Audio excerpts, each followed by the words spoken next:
Bonjour David, eh ben, écoutez, je vais me permettre de tutoyer et surtout je vais me permettre en fait de passer le micro pour te présenter Allons-y. à notre communauté. Bonjour à tous. Je suis David Naon. Je suis en charge chez Dassault Systèmes d'une activité d'animation transverse et d'innovation autour des technologies immersives et de leurs usages. Et j'accompagne mes collègues dans l'adoption de ces technologies, dans leurs offres, des fois dans leurs solutions, leurs activités de communication, mais plutôt dans leur métier de chef de produit, ces choses-là. Et puis j'ai une autre casquette, historique aussi, qui est là. Et on me voit ou De pas? l'autre côté. Ouais, tu es ici. Salut tout le monde. Donc ma casquette, elle s'appelle AFXR. C'est l'association française des professionnels des technologies immersives et de leurs usages. Et en fait, on est peut-être une des plus anciennes associations, même si le nom est un petit peu plus récent, il n'y a que 2 ans. Mais notre mission et notre vision, très très proche d'ailleurs de celle de France Immersive Learning, de celle de RA Pro, de celle de Euromersive et de tout un tas d'autres associations en France, c'est vraiment d'accompagner cette communauté de professionnels le plus loin, au mieux. C'est de dire que l'union fait la force. Exactement, c'est d'ailleurs exactement ce que j'ai tweeté ce matin ou hier. L'union fait la force. Et surtout, l'union fait la force quand les pouvoirs publics, qui auraient vocation à fédérer un écosystème et à le soutenir, à le financer, à légiférer, à créer des chartes, à créer des labels, à créer en gros ce qui fait la santé en fait d'une filière, n'est pas encore prêt parce que pas assez acculturé, pas assez sachant, je pense. Peut-être pas assez sollicité parce que finalement, aujourd'hui, à qui aller parler quand on est un représentant d'un ministère, par exemple? Qui doit-il aller voir? Est-ce que le ministère de la Culture doit aller voir uniquement le CNC et finalement s'appuyer sur le CNC? Ou est-ce qu'il faut aussi que le ministère de la Culture il parle au ministère du droit et du travail, de l'emploi? Est-ce qu'il faut qu'il parle aussi avec le ministère de l'Industrie, parce que c'est aussi de l'industrie? Est-ce qu'il faut qu'il parle avec la BPI, etc. Et en fait, on réalise assez vite en France, j'espère que je suis pas en train de gonfler les auditeurs, est-ce que non, vous me suivez les gars? Oui, et les filles? Okay. Tout va bien. Tout le monde est là. Donc en gros, c'est un sujet très très complexe, l'émergence de cette nouvelle techno, qui n'est pas nouvelle pour nous, vieux cons du domaine. Moi, ça fait 25 ans que je fais de la VR, c'est ma 20e édition de la Val Virtual. Et on est toute une communauté comme ça d'anciens, dans l'industrie, l'édition ou des labos, à venir de ce domaine-là depuis toujours. Et je ne sais même plus ce que j'étais en train de dire tellement je suis perdu. De dire qu'au final, tu vois, et c'est la question de comment est-ce que les ministères se parlent. Oui, voilà, c'est ça. Et moi, je pense que là-dessus, justement, moi je suis en Toi, cravate. t'es en micro. Mais Normalement, nous, on est bon. Dites-moi si vous m'entendez bien d'ailleurs, je viens de brancher un nouveau micro-cravate. Salut Romu d'ailleurs au passage. Et oui, moi, ce que tu vois, c'est là où je pense qu'en fonction de l'axe, si on prend l'axe de l'usage, par exemple, c'est très transverse et on a intérêt à ce que tout le monde se parle. Ouais. Et après, je pense que chaque ministère va devoir aller voir des entités un peu iconiques qui vont leur permettre d'accéder à leur filière spécifique XR qui travaillent dans leur domaine.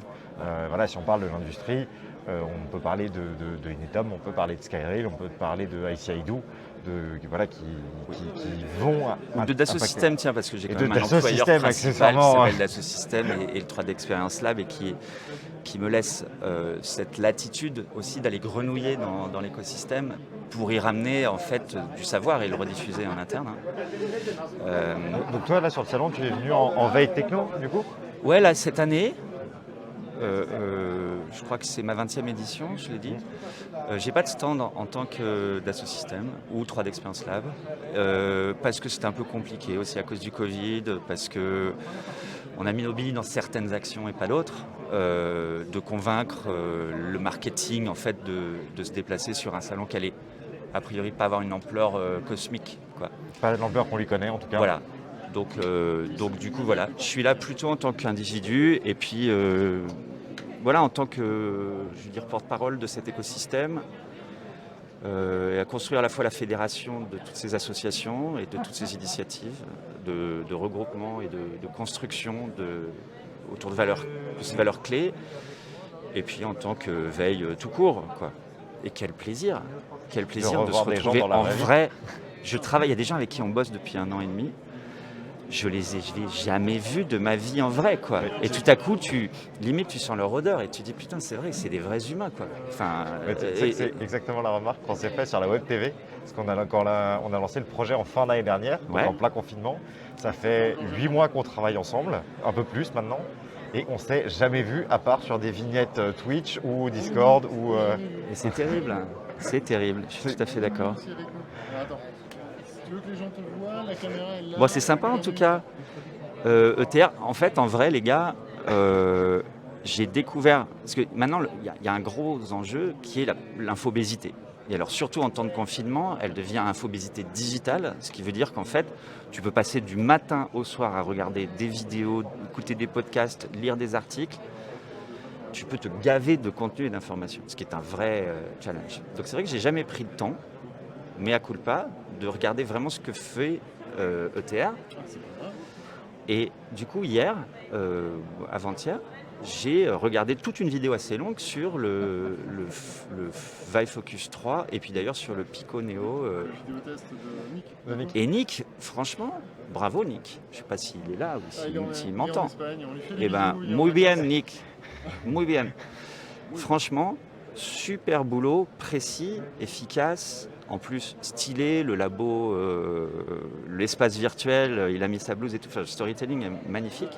Et franchement, voilà, c'est typiquement ce genre de contenu que on veut, entre guillemets, labelliser à FXR.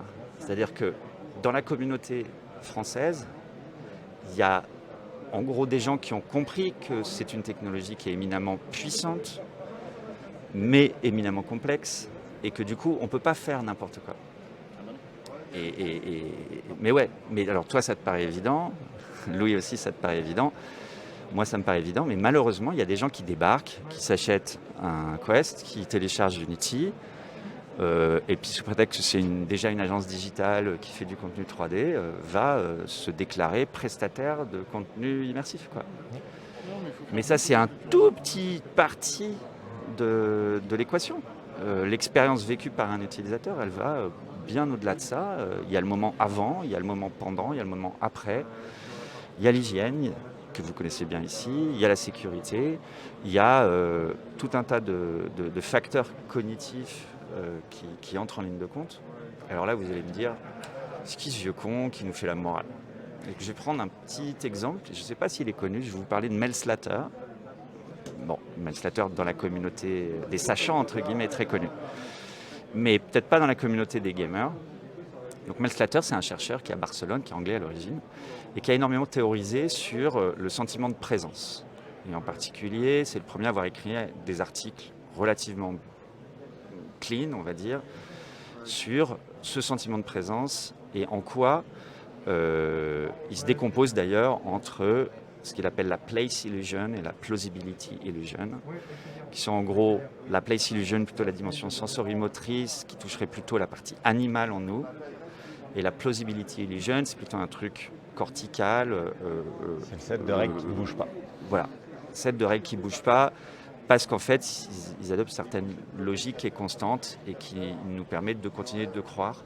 Bon, ça c'était son travail premier. Mais il a fait énormément d'expériences autour de l'embodiment. Je ne sais pas comment on dirait en français de l'embodiment. L'incarnation. L'incarnation, mais bien sûr. Il y a proprioception d'ailleurs, hein, si on veut aller plus loin. Alors attention. Attention. C'est pas la même chose. Alors, la proprioception peut contribuer à l'embodiment, comme la vue, comme le toucher. Mais l'embodiment, c'est quelque chose de plus haut niveau, de plus abstrait, qui est le sentiment que le corps que je perçois est bien mon corps. Et donc, voilà. Ceci est mon corps, quel que soit mon corps. Vraiment, voilà. Et donc, un des facteurs évidents que lui utilise énormément, c'est la synchronisation gestuelle et visuelle, où on se voit dans un miroir ou directement via son casque, dans le monde virtuel. Et ça bouge d'une manière parfaitement synchrone, ça a nos dimensions. Donc le cerveau, il se dit, c'est mon corps. Ceci est mon corps. Et à partir du moment où le cerveau se dit, ceci est mon corps, l'intégralité de notre comportement va être éminemment influencée par ce sentiment-là et va être un facteur extrêmement puissant dans des processus ludiques, dans des processus d'apprentissage, dans des processus de rééducation, dans des processus, en fait, beaucoup de processus. Et un des exemples qu'il cite, que moi je trouve absolument énorme, et qui justement permet peut-être de toucher du doigt à la fois la complexité et la puissance, c'est qu'il a fait une expérience sur les biais ratios. Il y a un questionnaire relativement standardisé qui permet d'évaluer en fait combien une personne a une propension à trouver que quelqu'un qui n'a pas la même couleur de peau, qui n'a pas la même origine ethnique, serait plutôt quelqu'un envers qui il a de l'attirance ou du rejet. On ne va pas parler de racisme en tout cas, mais de biais ethniques. Et du coup, il s'est amusé à faire cette expérience-là, de changer la couleur de peau d'une personne sur l'avatar qu'il perçoit.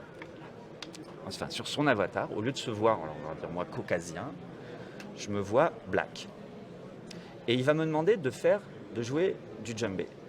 Et il va faire une étude comparative entre un groupe de population de gens qui ont une couleur de peau identique à leur couleur naturelle de peau, et d'autres, par exemple, à qui on a foncé la peau via leur avatar. Et ils vont mesurer déjà l'activité effective sur le sentiment de présence que les gens ont eu dans l'expérience et tout un tas de paramètres, mais surtout, ils vont remesurer après coup le biais racial une fois l'expérience passée. Et le truc qui est dingue, c'est que ça a changé. Et qu'en fait, on a développé une empathie naturelle envers des personnes de couleur différentes de la nôtre parce qu'on a vécu cette expérience en se voyant incarné dans ce corps. C'est un peu énorme quand même. Donc une fois qu'on a capté ça, et ça c'est un exemple, mais il y en a 10 des exemples de ce type-là. Et une exécution concrète d'ailleurs de ce cas d'exemple-là, c'était Accenture, si mes souvenirs sont bons, qui faisait passer cette application-là avant des comités de carrière. Vous savez, donc ces fameux comités où on déploie les augmentations. D'accord. Où on choisit les augmentations des uns et des autres. Et donc tous les membres en fait, de ce comité de carrière qui choisissaient donc passer par ce genre d'application pour justement éliminer toute forme, on va dire, en tout cas minimiser toute forme de racisme, sexisme et autres. Très bien. En tout cas, pour de biais de genre, ce coup-là. Ces biais-là. Voilà. Et apparemment, ils en sont très contents parce que ça fait maintenant 4 ans. Donc je crois qu'ils utilisent ça et ils continuent de le faire du coup à chaque comité. Donc c'est plutôt, ça porte vraiment ses fruits. Très bien. Je vous donne un autre exemple assez dingue. Ça intéresse. J'ai parlé de redirected walking. Ça c'est rigolo ça. Alors encore une fois, un facteur, en fait un levier sur lequel on peut agir pour permettre à des gens de vivre une expérience donc, de free walking, donc dans un espace grand, au moins 10 mètres par 10 mètres on va dire. Comment faire en sorte qu'une personne puisse marcher dans ce monde virtuel sans se manger les murs et voir sans se manger les autres personnes qui sont dans l'espace alors qu'ils se côtoient. Donc évidemment, le problème, c'est que si on visite un monde qui est plus grand que 10 virtuel, qui est plus grand que 10 mètres sur 10 mètres, il va falloir naviguer. C'est-à-dire qu'il va falloir décaler ce monde-là par rapport à l'espace physique pour être sûr qu'on est tout le temps à l'intérieur de la pièce dans laquelle se trouve le tracking et les limites physiques de l'espace. Donc ça, c'est une vraie problématique. La première réponse, évidemment, c'est d'afficher le chaperon pour que on se cogne pas. La grille qui, quand on arrive au bord, qui nous saute aux yeux, avec la caméra éventuellement qui s'active, pour dire, voilà, hop, attention. Mais ça ne résout pas vraiment le problème et ça casse la présence. Ça casse l'illusion. Ça nous ramène au monde réel et ça pète ce sentiment de présence, cette plausibilité. Ça casse l'illusion de Dieu. Ça casse l'illusion. Alors la place illusion, à la limite, on va le retrouver assez vite. Mais la plausibility, elle va devenir elle est beaucoup plus fragile à raccrocher que la place illusion. Donc ça risque de péter complètement le storytelling. Et l'expérience. Un peu comme quand on se réveille en sursaut d'un rêve. Enfin, je veux dire, franchement, Ou quand on c'est vole pas le agréable. contrôleur dans un mur parce qu'on est trop près. Exactement, ou qu'on s'est mangé un chat ou un gamin. Bon, on va éviter. Donc en gros, le challenge, c'est comment réussir à éviter que la personne va marcher et ne pas se manger le mur. Alors, il y a 2 options. Il y a la brute force de l'ingénieur. Ça s'appelle l'omnidirectional treadmill. Donc c'est pas nouveau, il y a des startups qui ont commencé à réfléchir à des systèmes avec des sphères motorisées qui nous permettent de marcher sur place. Et puis il y a Virtualizer et autres systèmes où on va marcher sur une surface glissante, pentue, etc. Alors, Voilà. mon préféré, il a fait ça avec des robots. 3 dans une piscine de 5 par 5. Ouais. Et en fait, les robots se décalent rapidement comme ça. Vraiment dans une piscine sur de l'eau? Il a creusé 1,50 m dans le sol. Ouais. Tu vois, ça fait une espèce de piscine en fait.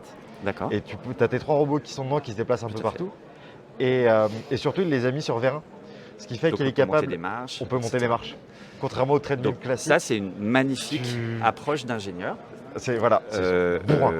D'ailleurs, c'était montré à Creative Technologies au SIGGRAPH il y a 15 ans par des Japonais. C'est juste très bourrin. Et c'est ultra bourrin, ça peut marcher. Alors avec quand même un tout petit souci, et d'ailleurs l'omnidirectional treadmill aussi, c'est qu'il faut qu'il soit grand. Les pavés doivent être assez grands pour que tu puisses quand même être ramené au centre d'une manière quasi statique. Je ne sais pas si c'est pas trop geek ce que je raconte. Au contraire, ils sont geeks chez ETH.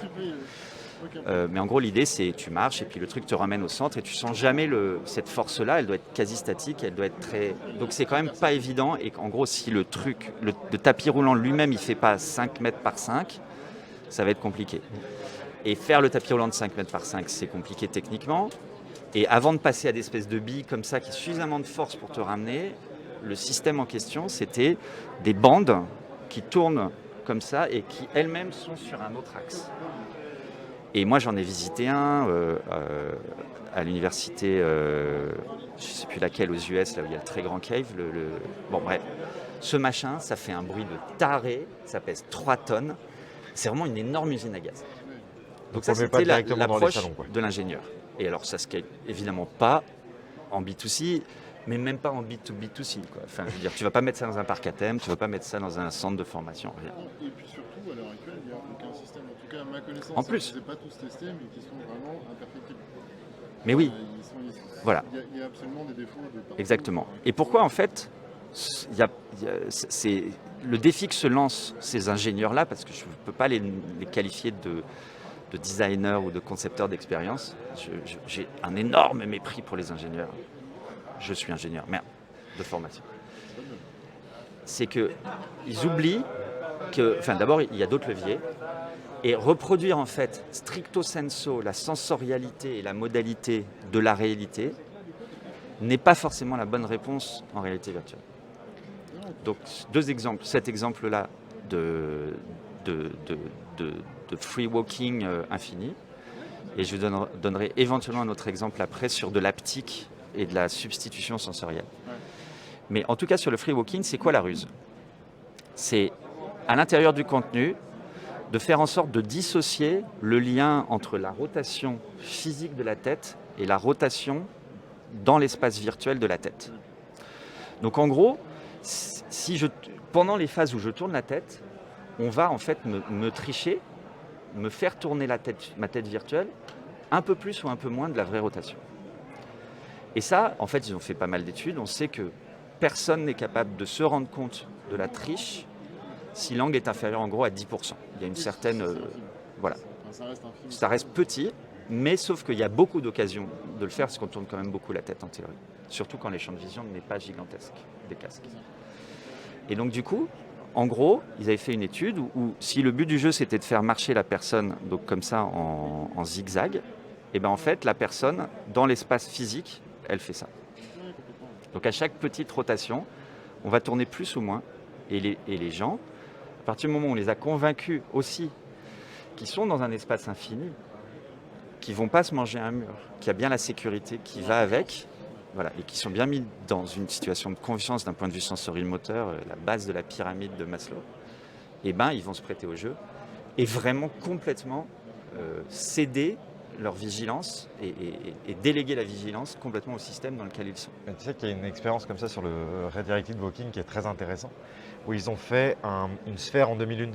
Tu as une demi-sphère et une droite. Et tu commences l'expérience, tu es au bout de la droite, tu vas remonter tout le long. Là, le mur s'arrête, tu es téléporté et en fait, tu vas voir que tu as le mur qui reprend de l'autre côté. Tout à fait. Et en fait, ça te repositionne. Et là, tu poses la main sur l'arrondi et tu vas marcher. Tu crois que tu es en ligne droite. En ligne droite en VR, en suivant l'arrondi. Exactement. Mais c'est totalement du même ordre. Et tout le monde. Voilà. Parce que tu as une sensorialité.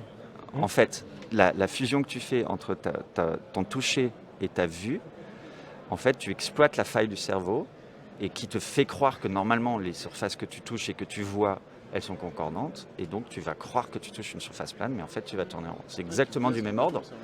Voilà. Et bien, c'est ça, la VR. Sauf que, moi, je reproche à cette techno de ne pas s'être couplée à la techno, donc d'utiliser la pupillométrie.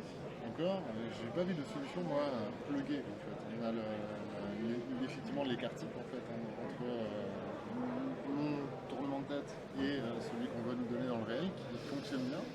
On sait également qu'on peut utiliser les microsecondes d'un clignement d'œil. Ouais, J'ai pas encore vu de projet qui se dit voilà, je vais associer les deux. Alors, c'est quoi un projet pour toi? Recherche ou... Oui, projet de recherche. D'accord, on est d'accord, vraiment à un niveau académique, TRL super bas, juste déjà un papier qui montre qu'il y a une influence significative entre le fait d'utiliser ou pas ces moments pour arriver à un objectif. C'est-à-dire que le minimum de la preuve scientifique qui a quelque chose. On l'a de l'autre. Pourquoi est-ce qu'on n'associe pas les deux pour se dire voilà, on augmente finalement l'efficacité vraiment en or? Eh bien voilà une belle idée les amis scientifiques. Est-ce que cette approche, parce que je ne sais pas Cédric, on ne se connaît pas directement, tu passes ta vie à ETR ou tu as une autre vie par ailleurs? J'interviewe l'intervieweur, tu vois. Non, mais je bosse Slasher. D'accord. Tu touches du doigt. D'ingénieur développeur. D'accord. Tu touches du doigt justement un des domaines sur lequel des associations comme France Immersive Learning, comme la FXR, ERAPRO et autres, qui est la valorisation de la recherche et finalement le transfert technologique entre des choses qui sont niveau académique et start-up, et financement, et production de contenu, et émergence de tout ça à une échelle relativement industrielle, enfin une échelle en tout cas déployable. Et c'est un vrai sujet. Donc pourquoi on n'y arrive pas? Moi je veux dire, franchement, avant de connaître du coup les différentes assos, les différentes possibilités de faire, etc. Moi j'étais persuadé que du coup, quand on faisait une thèse sur la VR, c'était pas un sujet aussi scopé, on va dire. Enfin, je veux dire, pas aussi précis. Borné, j'arrive pas à trouver le mot. Ouais, précis, en tout cas focalisé. Et très focalisé en fait sur son truc, on va pas chercher vraiment ailleurs. Et non, parce que. On va pas agréger, en fait, mais oui, mais parce que c'est pas le métier d'un chercheur académique. Son métier, son reward, c'est de publier des choses jamais vues, validées dans les revues les plus prestigieuses pour monter son nombre de points, être mieux payé, avoir plus de moyens et plus d'équipes. C'est ça le système français. Et comme ça, c'est un peu moche. Non, mais c'est la réalité. En fait, les chercheurs sont dans des situations des fois financières compliquées. Ils passent énormément de temps, on sait, ils se passent énormément de temps à déposer des dossiers pour avoir des projets pour financer leurs travaux. Et c'est pour ça que les écosystèmes innovants, ceux dans lesquels on va mixer les appartenances, les collèges le plus possible et avoir et des académiques, et des gens qui développent des contenus, et des gens qui produisent des choses, et des gens qui les diffusent, et des gens qui les enseignent, et des gens qui, you name it, qui s'occupent de la dimension législative, etc., contractualisation, enfin bref. Tout cet écosystème, il a une puissance super forte, parce qu'il décloisonne, et il permet justement d'accélérer ce cycle de valorisation, et d'avoir ces intuitions sans être forcément super formel, parce que c'est pas nouveau, les chercheurs et les entreprises travaillent ensemble depuis très très longtemps, mais c'est souvent sur des protocoles qui peuvent être longs, compliqués, alors que là il y a ce côté très humain dans ces écosystèmes. Enfin, venez à la Valles Virtuale, vraiment, c'est le cœur de la communauté française, c'est de là que tout est parti, et il y a un espèce d'esprit qui est resté, c'est une communauté très, très solidaire et très lié. où finalement ça circule très très vite dans un mode plutôt de partage, avec l'envie, parce qu'on a tous cette même envie, qui est d'ailleurs au cœur, vraiment au cœur de la mission de la FXR, D'évangéliser. c'est de rendre, ça c'est le moyen, mais de rendre ce domaine Viable un jour. viable, Attractif. utile, attractif, utilisé à bon escient, Tech for good, enfin voilà. où les gens font pas n'importe quoi et où en gros on vient pas gâcher en fait ces 20 ans, 25 ans que moi j'ai connus de pionniers, où on attendait le jour où le Rift est sorti, enfin le Kickstarter est sorti. Je pense que toute la communauté ici Ouais, nous, on a été fondé en 2013, était dans le Kickstarter, quoi. Enfin, je veux dire, c'est clair. Tout le monde a baqué. Et moi, je peux vous dire, quand j'ai amené Bernard Charlès, le CEO de Dassault Systèmes, à une démo montrée par Chair Wang, la CEO d'HTC, sur un proto du Vive qui était encore pas totalement sec, mais super fonctionnel, je peux vous dire, voilà, premier room scale, vraiment 3 mètres 50 par 3 mètres 50. Il y a eu un avant et un après chez Dassault Systèmes. Il y a eu, c'était enfin plus le machin, parce que nous on a acheté un cave chez Dassault Systèmes qui nous a coûté 1,3 million, sponsorisé par Barco heureusement à l'époque, qui a payé en gros la moitié parce que c'était son intérêt d'avoir un showroom à Paris et de montrer des contenus d'un bon éditeur de logiciels. Mais en gros, moi je dis c'est divisé par 100 en termes de coût d'investissement, parce que il faut quand même un gros générateur d'images, plutôt avec une grosse quadro, machin, parce que certification bidule sur des solutions industrielles. Mais voilà, diviser tout à coup le coût d'entrée d'acquisition par 100, parlez-moi d'une industrie où c'est arrivé, quoi, où tout à coup une voiture, elle a coûté 100 fois moins cher du jour au lendemain, quasiment. Ça... Il y a l'exemple de Bell aussi, hein, les hélicoptères. Ouais.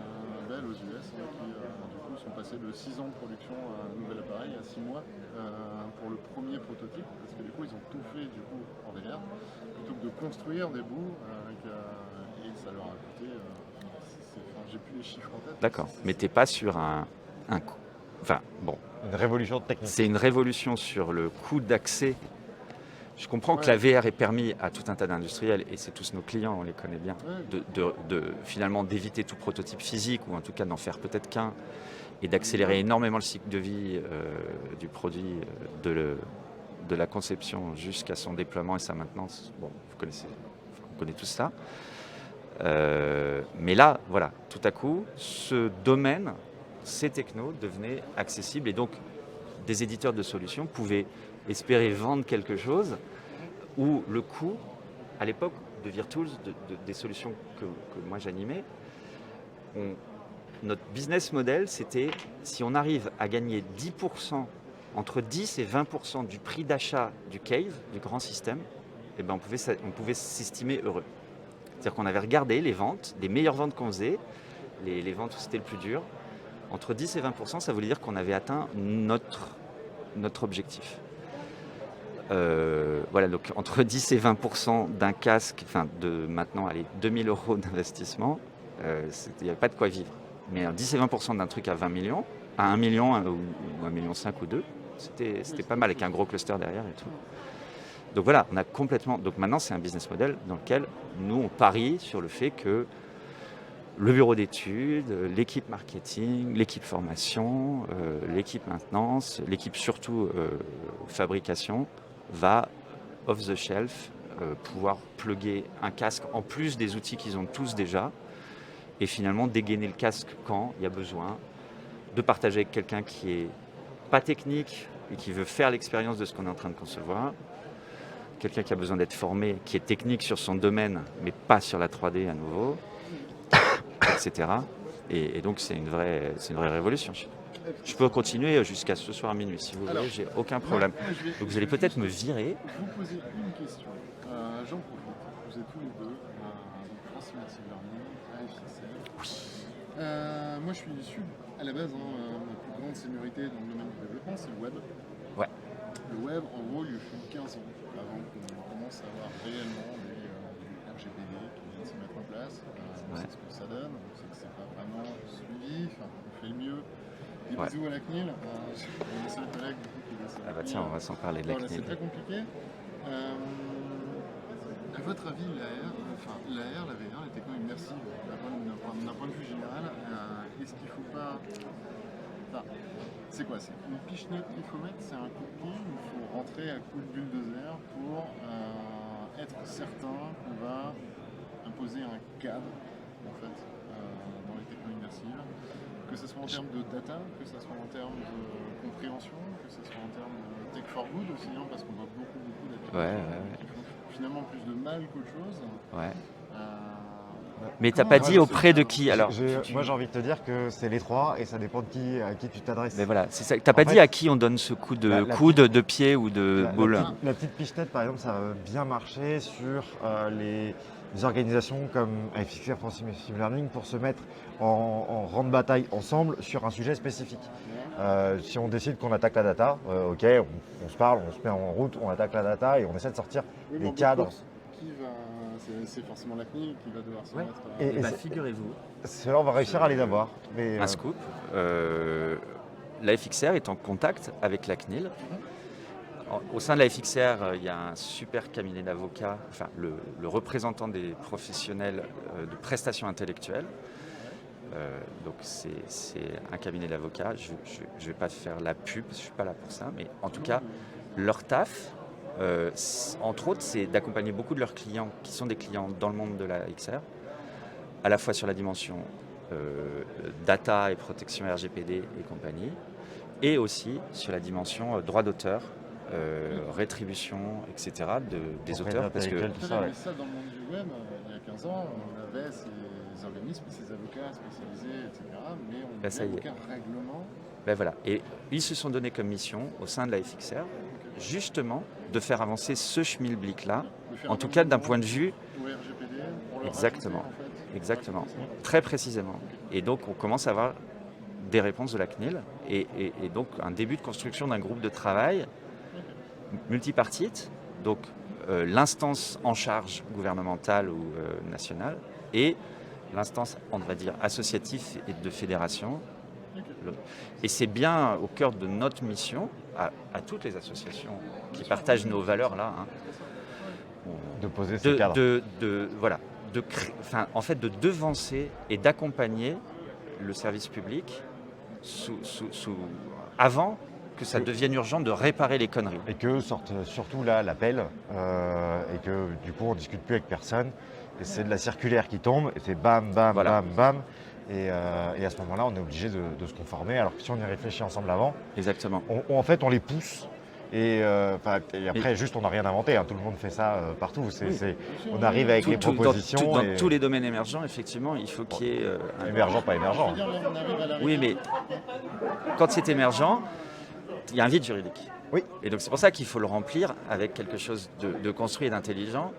Plutôt, imaginez que tout à coup, on réalise que parmi les gamins qui utilisent leur console VR ou leur casque standalone X heures par jour, on détecte des troubles visuels systématiques, des troubles de l'équilibre, des troubles de la perception de distance. Il y a plus d'accidents de deux roues auprès des jeunes qui font beaucoup de VR et pas d'autres. Je ne sais pas si c'est réel, hein, mais imaginez ce scénario de catastrophe. Et bien tout à coup, il va y avoir une législation débile qui va dire il faut que les consoles soient équipées d'un système de reconnaissance de qui est la personne qui est dedans et qui limite à tant de temps par 24 heures d'usage du machin. Oui, en tout cas, ce qu'on veut dire, c'est que la règle qui sera mise en place sera bourrine et sans recul. Brutale et principe de précaution maximale, etc. Et alors là, l'écosystème, il est mal. La profession est mal. À réfléchir en avance, qu'on fait des études d'impact, de ces études d'impact ensemble, on est capable de sortir des règles d'usage. Du coup, on va avoir quelque chose de stable pour pouvoir avancer. Exactement. Écoute, David, on va te laisser repartir en visite du salon. Parce que si Merci tu veux, beaucoup d'être arrivé. Je me suis arrêté à la première colonne. C'est-à-dire que hier, je suis arrivé là et j'ai pas pu faire plus de 10 mètres dans le salon parce que j'ai envie de parler à tout le monde. C'est tellement chouette. Donc effectivement, je vais y aller. Je n'ai pas encore eu le temps de faire tout le salon de monde. Plaisir, David. Absolument. On se retrouvera. Il y a des chances. Salut tout le monde. Un grand merci. Merci à toi de t'être arrivé. À bientôt. Petite pause.